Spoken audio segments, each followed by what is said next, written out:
Good morning, everyone. Happy Monday. It is September 15th, the middle of the month. Can't believe that. Lisa, Lydia with you here. We're going to get a very July-like forecast here for the middle of September. Right off the top, though, we always like to remind you, give you a few minutes here to join us as we are live. We're live every weekday morning right around this time. Join us live, leave us a comment, but it stays on your Facebook feed throughout the day, so you can watch it whenever it works best for you, or listen to it as a podcast. Just go to inforum.com/podcast and look for the Inforum Minute. All right, so I don't know where to start because it's going to be pretty warm again, but we had some pretty wild weather. Can we kind of rehash that a little bit? Sure. Big tornado outbreak out west yesterday. Real close to Highway 83, had 19 reported tornadoes.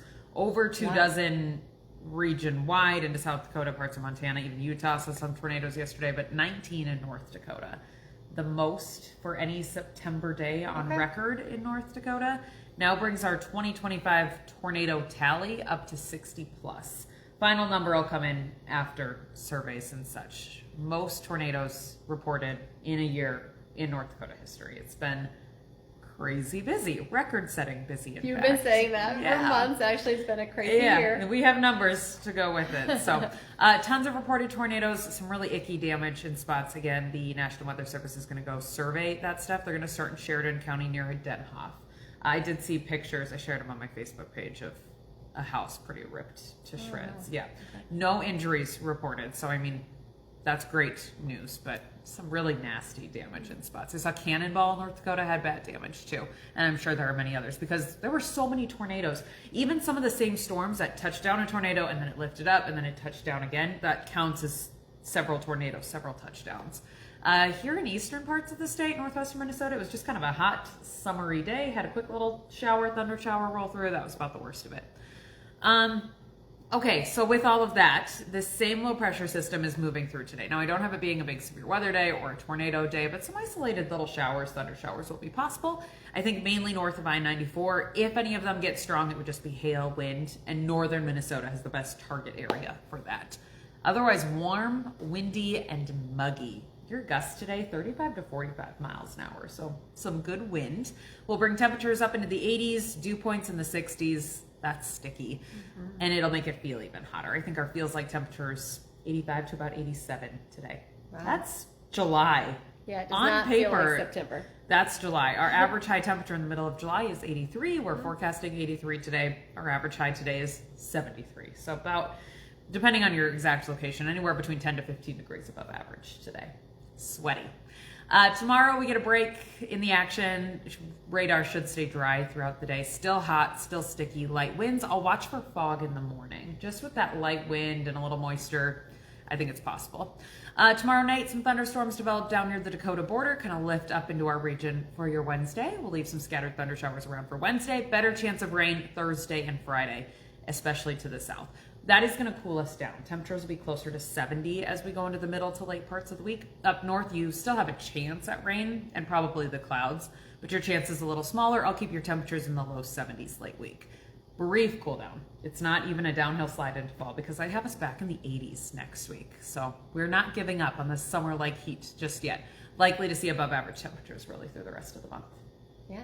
Wild. Probably more activity too, probably more thunderstorms and so on and so forth. So very active, very toasty. It's the summer that won't end.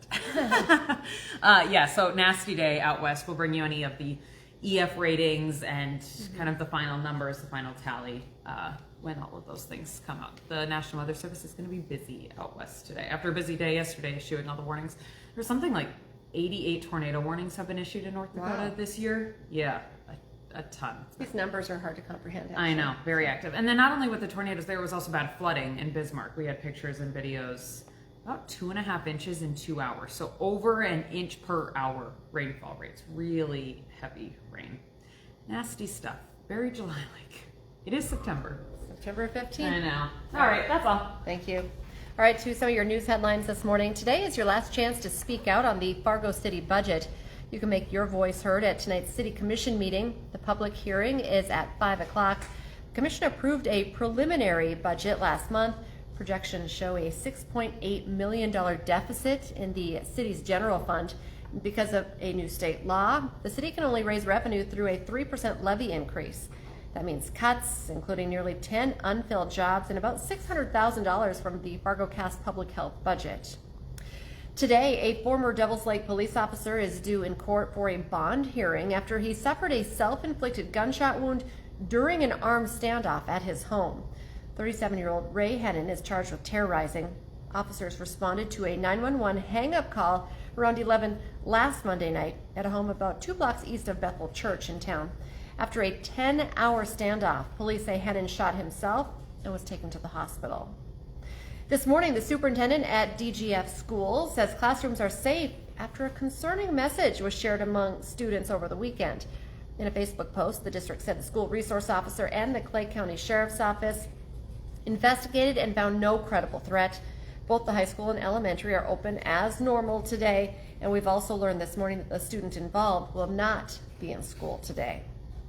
Right now, Crookston police are asking for your help after a burglary at a golf course. Officers were called just before 8 Sunday morning to the Minnequaw Golf Course on the northwest side of town.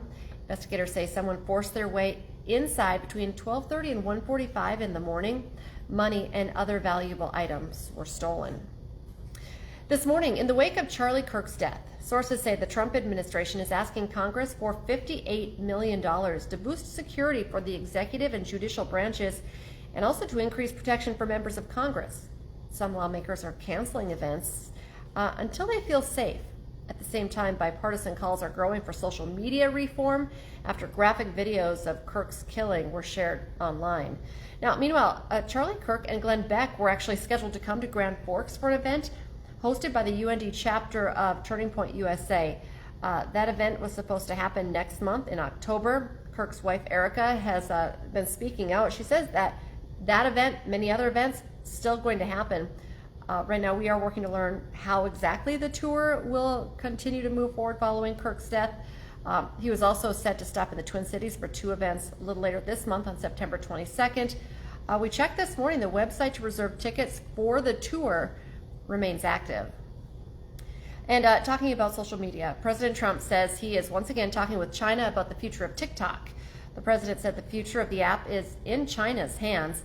Congress passed a law last year requiring TikTok's parent company to sell to an American buyer or face a ban in the U.S. Of course, the law was supposed to take effect months ago. The president has repeatedly extended the deadline. The new deadline comes up again on Wednesday, but we're hearing it's possible he could extend it once again. Hot Mike is coming up live from 9 to 11 on WDAY Extra and also on Inforum.com. It was a long night for the Vikings as the Falcons really came in and ruined the home opener for the Vikes. So Dom's going to be talking about how Atlanta shut down J.J. McCarthy and the Purple offense. Plus, Cole Payton had a near record day in NDSU's home opener. Jeff Kolpak will recap how the Bison have looked through their first 3 games. Hot Mike is live from 9 to 11 on WDAY Extra and also streaming on Inforum.com.